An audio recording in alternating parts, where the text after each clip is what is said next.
بسم اللہ الرحمن الرحیم الحمد للہ رب العالمین والصلاة والسلام علی سید الانبیاء والمرسلین سیدنا محمد وعلی آلہ واصحابہ اجمعین اما بعد فعن ابی بکرۃ رضی اللہ تعالی عنہ ان رجل قال یا رسول اللہ ای الناس خیر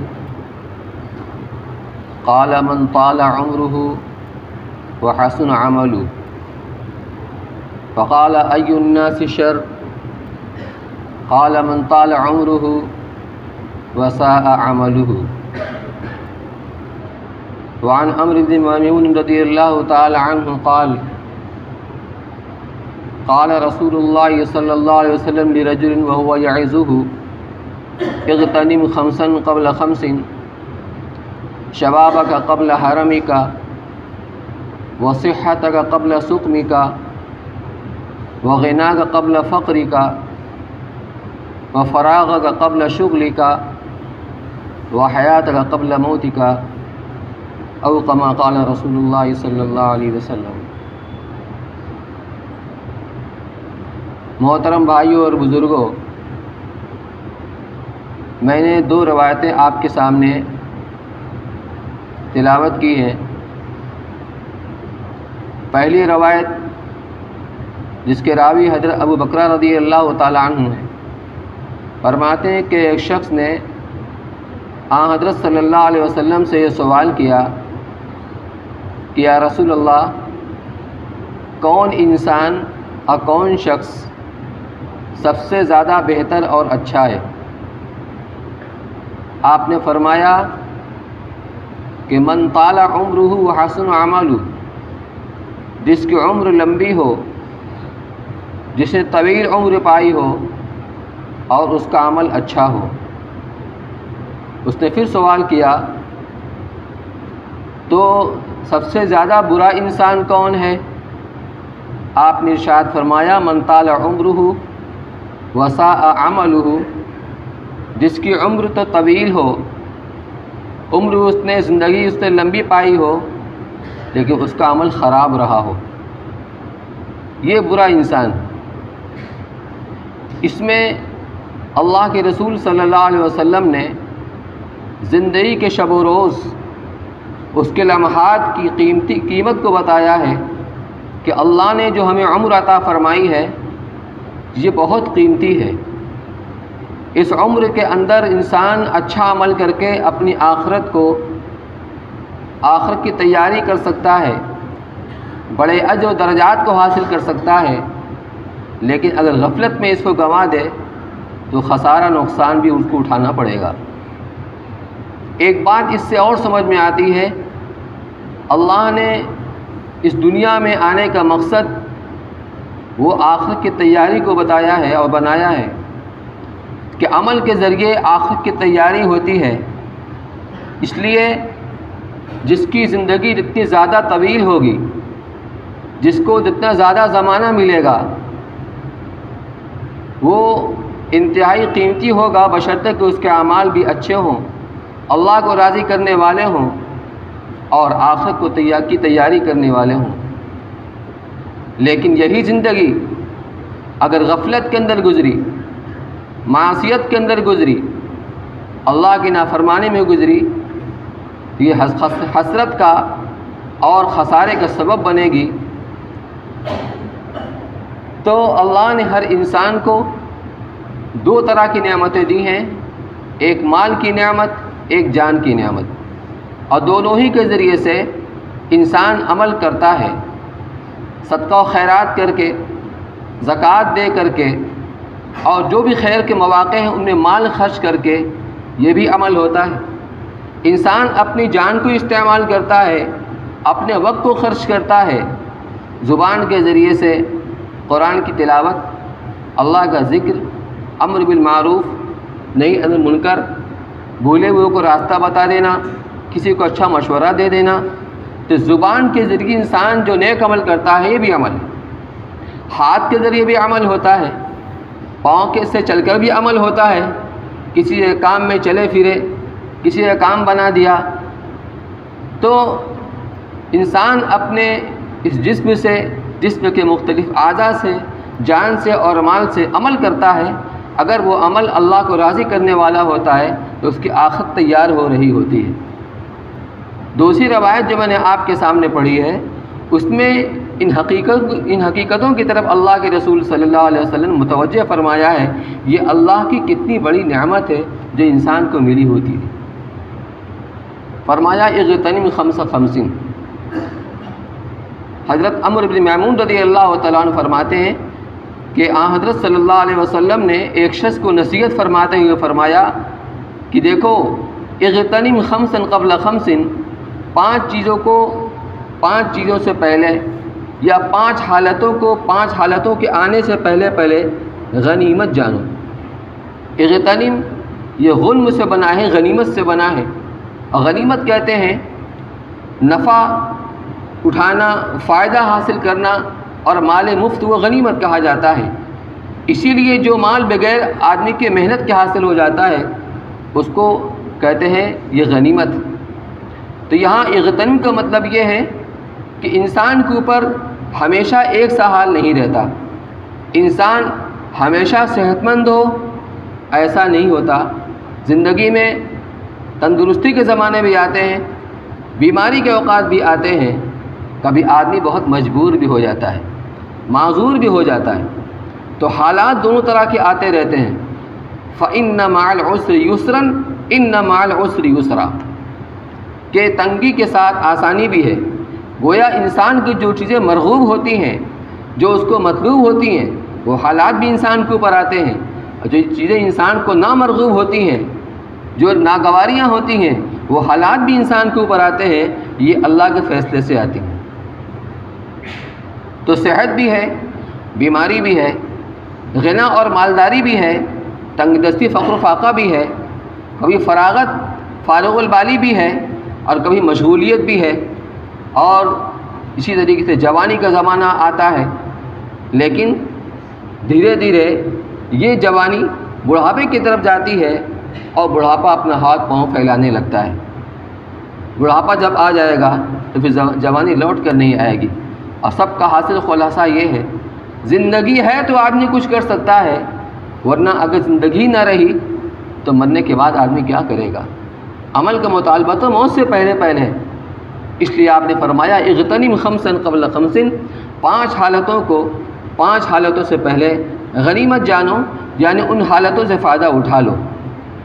اب آپ یہ دیکھیے، چاہے تندرستی ہو، چاہے مالداری ہو، چاہے فراغت ہو، فارغ البالی ہو، چاہے جوانی ہو، ان سب کا تعلق انسان کی زندگی اور حیات سے. زندگی ہے تو یہ ساری چیزیں ہیں. یہ انسان کے اوپر یہ حالات آتے ہیں، اس کے بھی درجات ہیں. بیماری کبھی معمولی ہوتی ہے، کبھی بیماری بہت زیادہ ہوتی ہے. ایسے بھی حالات ہم سب کے سامنے گزرتے ہیں، ہمارے مشاہدے میں آتے ہیں کہ جو مریض ہوتا ہے، جو مبتلا بھی ہوتا ہے، وہ اپنی بات تک نہیں کہہ سکتا. آکسیجن کی ضرورت ہے، سانس الٹی سیدھی آ رہی ہے، اب وہ اسی بیچارہ پریشان ہے، وہ اپنے دل کی بات تک نہیں کہہ سکتا. تو توبہ استغفار کا کہاں موقع ہے. ایسے حالات بھی آ جاتے ہیں. تو بیماری کے مختلف مراحل ہیں. کہیں معمولی بیماری ہوتی ہے جس میں آدمی جو کام کرنا چاہے وہ کر سکتا ہے، اگرچہ بالکل صحت مند آدمی کی طرح نہیں کر سکتا. اسی طرح غنا اور فقر، اس کے بھی مختلف حالات اور مختلف مراحل ہوتے ہیں. کبھی فقر و فاقہ معمولی درجے کا ہوتا ہے، چلو کام چل رہا ہے، کبھی بہت زیادہ ہوتا ہے. بہرحال ان ساری چیزوں کو سامنے رکھ کر آپ اس حدیث کو آپ سماعت فرمائیں، اس کا خلاصہ اور اس کی تشریح. کہ سب سے پہلے آپ نے فرمایا شبابہ کا قبل حرمی کا، اپنی جوانی کو اپنے بڑھاپے سے پہلے غنیمت جانو. یہ جوانی، اس کو حاصل کرنے میں تمہارے قصد و عمل کا کوئی اختیار نہیں. جس طرح زندگی کے حاصل کرنے میں ہمارے عمل کا کوئی قصد و اختیار نہیں، کوئی دخل نہیں. لائی حیات آئے، قضا لے چلی چلے، اپنی خوشی سے آئے نہ اپنی خوشی چلے. اللہ نے چاہا تو ہم پیدا ہو گئے، جب اس کا حکم ہوگا ہم دنیا سے چلے جائیں گے. ہمارے اختیار تو کوئی دخل نہیں اس کے اندر، یہ اللہ کی نعمت ہے، گویا یہ مال غنیمت ہے، مال مفت ہے، جو بغیر ہمارے کسب و عمل کے، بغیر ہماری محنت اور پیسے کے ہم کو حاصل ہو گئی۔ اس میں سے ایک چیز ہے جوانی، شبابہ کا قبل حرمی کا، اپنی جوانی کو بڑھاپے کے آنے سے پہلے غنیمت جانو۔ انسان جوانی کے زمانے میں جب ہر چیز شباب پر ہوتی ہے بہت کچھ کر سکتا ہے، بہت کچھ کر سکتا ہے، لہذا اس سے فائدہ اٹھا لو، اس جوانی سے فائدہ اٹھا لو، کثرت کے ساتھ وہ اعمال کرو جس سے تمہاری آخرت بنے۔ فرائض واجبات یہ تو متعین ہے اور محدود ہیں، تو آدمی عمل کیا کرے گا؟ کہ عمل کرنے کے لیے بہت کچھ ہے۔ قرآن میں ہے یا ایھا الذین آمنوا اذکروا اللہ ذکرا کثیرا وسبحوہ بکرۃ واصیلا، کہ ایمان والو تم اللہ کا ذکر کثرت کے ساتھ کرو اور اس کی تسبیح و پاکی کو بیان کرو۔ اس کے لیے اللہ نے یعنی کوئی وقت متعین نہیں ہے، اس کے لیے کوئی جگہ متعین نہیں ہے، آدمی جہاں ہو وہیں پر کھڑے بیٹھے لیٹے ہر وقت اللہ کا ذکر کر سکتا ہے۔ یہ ذکر زبانی بھی ہوتا ہے، ذکر قلبی بھی ہوتا ہے، ذکر جہری بھی ہوتا ہے، ذکر سری بھی ہوتا ہے۔ قرآن کی تلاوت کر رہے ہیں، مستقل اللہ کا ذکر ہے، کبھی زور سے کبھی آہستہ، زبان سے سبحان اللہ، الحمدللہ، لا الہ الا اللہ، اللہ اکبر پڑھ رہے ہیں، زبان سے اللہ کا ذکر ہو رہا ہے، دل میں اللہ کو یاد کر رہے ہیں یا تصور کر رہے ہیں کہ ہمارا دل اللہ اللہ کر رہا ہے۔ یہ بھی کیا ہے؟ یہ ذکر سری ہے، یہ ذکر قلبی ہے، دل سے اللہ کا ذکر ہو رہا ہے۔ اس کے لیے کوئی تعداد نہیں ہے کہ اتنی مرتبہ کرو، مسجد کے اندر کرو یا مسجد کے باہر مت کرو، نہیں، کہیں بھی آدمی رہے کثرت کے ساتھ ذکر کرتا رہے، آخرت تیار ہو رہی ہے۔ اپنی تندرستی کے زمانے کو بڑھاپے کے آنے سے پہلے غنیمت جانو۔ صحابہ نے اس کو عمل کر کے دکھلایا ہے۔ آپ نے واقعہ سنا ہوگا، حضرت عبداللہ بن عمرو بن عاص رضی اللہ تعالیٰ عنہ کا، نوجوان ہیں، نو عمر ہیں، اور کیا ان کی عبادتیں ہیں، روزانہ ایک قرآن ختم کرتے ہیں، رات بھر نمازوں کے اندر گزارتے ہیں، دن کو روزہ رکھتے ہیں۔ اللہ کے رسول صلی اللہ علیہ وسلم نے سنا، اور جب آپ کو معلوم ہوا تو آپ نے ان کو منع فرمایا کہ اتنا مت کرو۔ آپ نے ان کو ایک انداز مقرر کیا کہ اتنا کیا کرو۔ سب سے پہلے تو آپ نے فرمایا کہ ایک مہینے میں ختم کر لیا کرو، لیکن بار بار اصرار کر کے یا رسول اللہ مجھے اپنی جوانی سے، اپنی طاقت سے فائدہ اٹھا لینے دیجیے، اور چھوٹ دیجیے، اور چھوٹ دیجیے، یہاں تک کہ 3 دن میں ایک قرآن کا ان کو اجازت ملی۔ میں یہ عرض کرنا چاہتا ہوں میرے بھائیوں، ان لوگوں نے کر کے دکھایا ہے۔ زندگی اللہ کی کتنی بڑی نعمت ہے، اس کے شب و روز، اس کے لمحات کتنی قیمتی ہوتے ہیں، ان کو عمل کے اندر صرف کر کے اپنی آخرت کو تیار کر لو، ورنہ یہ زندگی کے لمحات یہ گھڑی کی ٹک ٹک ٹک ٹک کی طرح یہ گزرتے رہتے ہیں، یہ تو گزر جائیں گے۔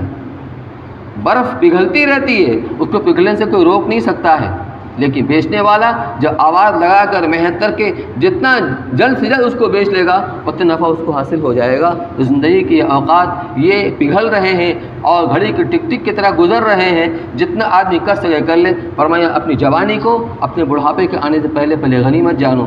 بہت سی جگہ عیادت میں جانے کا موقع ملتا ہے، اتفاق ہوتا ہے، اور جو لوگ دیندار ہوتے ہیں، صوم و صلات کے پابند ہوتے ہیں، مسجد کے پابندی سے حاضر دینے والے ہوتے ہیں، وہ روتے ہیں، ان کا احساس ہوتا ہے کہ میں مسجد میں آیا کرتا تھا، اب مسجد میں آنے لائق نہیں بچا اس معذوری بیماری کی وجہ سے۔ تو فرمایا ہر طرح کے حالات آ سکتے ہیں۔ یہ جو اللہ نے جوانی کا زمانہ دیا ہے یہ مفت کے اندر مل گیا ہے، مال مفت ہے، اس سے نفع اٹھا لو، جو کچھ کر سکتے ہو اپنی آخرت کے لیے کر لو۔ آگے فرمایا وغنا قبل فقر کا، اپنی مالداری کو، غنا کو فقر کے آنے سے پہلے غنیمت جانو۔ اگر آج اللہ نے مالدار بنایا ہے اس سے کوئی گارنٹی نہیں ہے کہ آپ ہمیشہ مالدار ہی رہیں گے، حالات عدلتے بدلتے رہتے ہیں۔ اس لیے اگر اللہ نے آپ کو خوشحال بنایا ہے اس سے فائدہ اٹھاؤ، اس سے اپنی آخرت کو بناؤ، اس سے اپنی آخرت کو بناؤ۔ حضرت ابو ذر غفاری رضی اللہ تعالیٰ عنہ یہ ان صحابہ میں سے ہیں جو اس بات کے قائل تھے کہ دنیا رکھنے کی چیز ہے ہی نہیں، ضرورت سے زائد کو اللہ کے راہ میں خرچ کر دو۔ تو ان کی عام صحابہ کرام سے نبھتی نہیں تھی، تو ان کو حضرت عثمان رضی اللہ تعالیٰ عنہ نے مدینہ سے دور ایک جگہ تھی ربضہ، وہاں پر ان کو جگہ دی تھی، وہیں پر یہ مقیم تھے۔ تو ایک صاحب کو شوق ہوا ان کی خدمت کرنے کا کہ میں آپ کی خدمت میں رہنا چاہتا ہوں، تو کہا جو میری خدمت میں رہنا چاہتا ہے اس کے لیے شرط یہ ہے جب میں جو کام کہوں اسی طریقے سے وہ کام انجام دے۔ چنانچہ وہ رہنے لگے۔ ایک مرتبہ ایسا اتفاق ہوا کہ کچھ لوگ جو انہیں سے کہیں قریب ان سے رہتے تھے لیکن ان کے اندر فقر و فاقہ تھا، حضرت کو معلوم ہوا تو کہا بھی کوئی 2 آدمی ایسا ہے جو اونٹ کو ذبح کرے اور گوشت تقسیم کرے، اور جتنے گھر وہ ہیں جو ضرورت مند ہیں ان میں ایک گھر میرا بھی ابو ذر کا رضی اللہ تعالیٰ عنہ شامل کر کے برابر حصہ لگا کے سب کو تقسیم کر دیں۔ 2 آدمی تیار ہو گئے۔ پھر ان خادم سے کہا کہ جاؤ میرے اونٹوں میں جاؤ، جو سب سے اچھا اونٹ ہو وہ لے کر کے آنا۔ گئے، جا کر تلاش کیا تو ایک بہت عمدہ قسم کا نر اونٹ تھا۔ جب وہ لے کر آنے لگے تو ان کو سمجھ میں آیا کہ حضرت کی سواری یہ قابل ہے، بہت کام دیتا ہے، اس کو چھوڑ کر اس کے بعد جو سب سے عمدہ جانور تھا وہ ایک اونٹنی تھی، اس کو لے کر کے آئے۔ حضرت سمجھ گئے، کہا تم نے خیانت کی۔ فوراً پلٹ کر گئے اور اس اونٹنی کو چھوڑ کر وہ اونٹ لے کر کے آئے۔ میرا لوگ کو ذبح کیا گیا، گوشت تقسیم کیا گیا۔ پھر ان کو بلایا، کہا یہ بتاؤ کہ تم کو میری وہ بات یاد تھی یا بھول گئے تھے، یا تم نے جان بوجھ کے ایسا کیا؟ کہ حضرت آپ کی بات یاد تھی۔ کہا پھر کیوں تم نے ایسا کیوں کیا؟ کہا میں نے سوچا کہ یہ آپ کی ضرورت میں کام آئے گا، اس لیے میں نے اس کو روک لیا۔ کہ میری ضرورت کا دن جانتے ہو کیا ہے؟ کہا نہیں۔ کہا میری ضرورت کا دن اس وقت ہے جب لوگ میرے اوپر مٹی دے رہے ہوں گے، وہ میری ضرورت کا دن ہے۔ یہ ہے تیاری آخرت کی۔ تو اپنے غنا کو، مالداری کو فقر کے آنے سے پہلے غنیمت جانو۔ اس زمانے میں اللہ نے اگر تمہیں خوشحال بنایا ہے، جو تم آخرت کی تیاری کے لیے کر سکتے ہو خیر کے مواقع مال خرچ کر کے وہ کر لو۔ کیوں کہ پتہ نہیں پھر مالداری کا زمانہ آئے گا کہ نہیں آئے گا۔ آگے فرمایا وہ فراغت قبل شغلی کا، اپنی فراغت کو اور فرصت کے زمانے کو، مشغولی کے زمانے کے آنے سے پہلے غنیمت جانو۔ آج کیا ہو رہا ہے؟ ان حالات کی وجہ سے لوگ پریشان حال ہیں، کام نہیں چل رہا ہے، کاروبار بند ہے، بیٹھے ہوئے ہیں، تو کیا مطلب اپنے اوقات کو ضائع کریں ادھر ادھر لوگوں کے ساتھ گپ شپ کرنے میں؟ یہ اللہ نے ایک موقع عطا فرمایا ہے، اس موقع کا فائدہ اٹھاؤ۔ یہ فرصت کا زمانہ ہے، فراغت کا زمانہ ہے، اس کو استعمال کرو ان اعمال کے اندر جو ہمارے آخرت کے بننے کا سبب بنے۔ پڑھائی بند ہے، بچوں کی تعلیم بند ہے۔ کتنے بچے ہیں جو مکتب میں اور اسکول میں جانے کے ان کی عمریں ہو گئی ہیں لیکن اسکول بند ہے، جا نہیں سکتے ہیں۔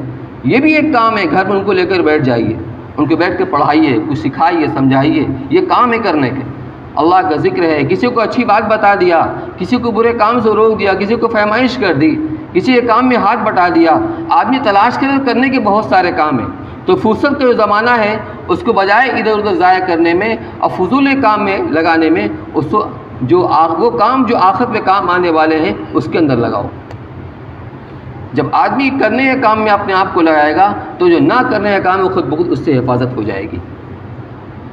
آخری چیز فرمایا وہ حیات کا قبل موت کا، اپنی زندگی کو موت سے پہلے غنیمت جانو۔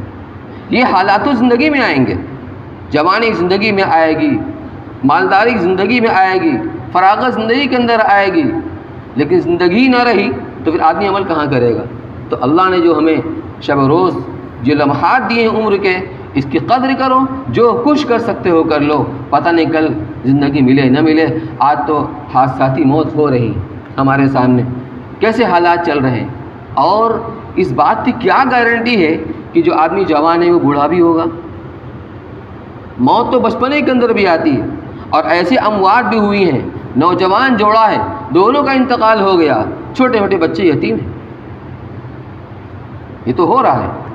اس لیے اس حدیث کا مطلب یہ ہوا تم اس وقت جن حالات کے اندر چل رہے ہو، جن حالات سے گزر رہے ہو، اللہ جتنا بھی تمہیں دیا ہے، مالداری جس درجے کی بھی ہے، صحت جس درجے کی بھی ہے، فراغت جس درجے کی بھی ہے، جو کچھ کر سکتے ہو فرائض و واجبات کے علاوہ اس کو کر لو، پتہ نہیں پھر آگے موقع ملے نہ ملے، آگے موقع ملے نہ ملے۔ اس لیے ایک روایت فرمایا گیا کہ الکیس من دان نفسہ وعمل لما بعد الموت، تو سمجھدار انسان، کامیاب انسان، سوجھ بوجھ والا انسان وہ ہے جو اپنے نفس کو اللہ کی اطاعت کا خوگر بنائے۔ اس کو محنت کرنی پڑے گی۔ نفس کا کام کیا ہے؟ ان النفس لامارۃ بالسوء، نفس تو برائی کا حکم کرتا ہے، اس سے اس کو مانجنا پڑے گا۔ رمضان کے روزوں میں کیا ہوتا ہے؟ اس کی منجائی ہوتی ہے، اس کو بھوکا رکھ کر، اس کو پیاسا رکھ کر، اور رات کو اللہ کے سامنے کھڑا کر کے اس کی رگڑائی منجائی ہوتی ہے، گھسائی ہوتی ہے، تاکہ اس کے تقوی والی صفت آئے۔ اپنے نفس کو اللہ کی اطاعت کا خوگر بنائے، وہ سمجھدار انسان ہے، وہ سوجھ بوجھ والا انسان ہے، وہ عقل مند انسان ہے۔ وہ عمل لما بعد الموت، اور عقل مند انسان وہ ہے جب وہ عمل کرے جو اس کے مرنے کے بعد والی زندگی میں کام آئے۔ والعاجز من اتبع نفسه هواها، اور ہار جانے والا اور عاجز درماندہ شخص جو اپنے عقل سے کام نہ لے، وہ ہے جو اپنے آپ کو اپنے نفس کے تابع کر دے، اس کے پیچھے لگا دے، جو دل میں آئے اس خواہشات کی پوری کرنے میں لگ جائے، یہ نہ سوچے کہ مرنے کے بعد کیا ہوگا اور کیا چیز وہاں کام آئے گی، اس کے لیے عمل کر لے۔ تو عاجز درماندہ اور ہارڈ مان جانے والا شخص وہ ہے جو اپنے آپ کو نفس کے پیچھے لگا دے، خواہشات نفسانی کے پیچھے لگا دے، وتمنا علی اللہ، اور اللہ پر جھوٹی امیدیں باندھے کہ اللہ تو غفور رحیم ہے، اللہ معاف کر دیں گے، بے شک اللہ معاف کر دیں گے، اسی لیے اللہ نے اس کے طریقے ہی بتائے ہیں، یہ اللہ کے معافی کے راستے ہیں، یہ اس کے طریقے ہیں۔ اس لیے میرے بھائیوں، ساری احادیث سے خلاصہ اور حاصل یہ، ہم اس وقت اپنے اس حال میں، جس حال میں ہیں، ہم جو کچھ کر سکتے ہیں کر لیں، اللہ توفیق مانگے، اپنے عملی قدم کو بڑھائیں، اللہ تعالیٰ ہم سب کو عمل کی توفیق نصیب فرمائے۔ وآخر دعوانا الحمدللہ رب العالمین۔